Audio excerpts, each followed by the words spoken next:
RFM. Le meilleur de l'auto sur RFM avec le magazine Automoto.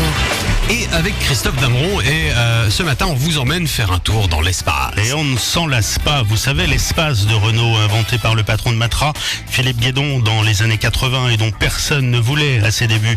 Pour son premier mois de commercialisation en juillet 84, Renault vendra seulement 9 exemplaires sur toute la France. Mais très vite, la mayonnaise prend et c'est un succès. Aujourd'hui, on est à sa 4e édition, sans compter les évolutions. Bon, et alors quelles sont les recettes du succès ? Un plancher plat et des sièges coulissants, extractibles, qu'on pouvait retourner sur les premiers modèles et que l'on peut disposer en salon aujourd'hui avec par exemple 4 places arrière face à face.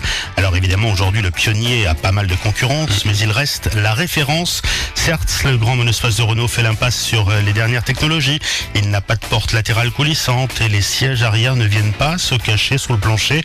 Quand on veut de la place, il faut les enlever et croyez-moi, ça pèse son poids. En revanche, le vaisseau espace est toujours exceptionnel en termes de tenue de route. Très grand confort et plaisir de conduite au rendez-vous, notamment grâce à une surface vitrée qui à ce jour n'a jamais été égalée. 2 regrets.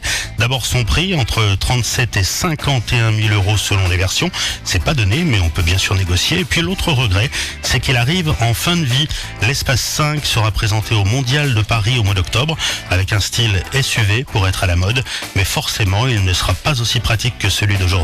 Et c'est couru d'avance, Philippe, l'Espace 4 va s'arracher sur le marché de l'occasion. Ah bah pourquoi pas.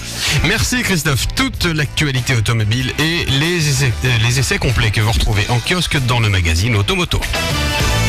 9h03, le meilleur de la musique, tout de suite avec Adèle, avec Pharrell Williams et Indochine sur RFR.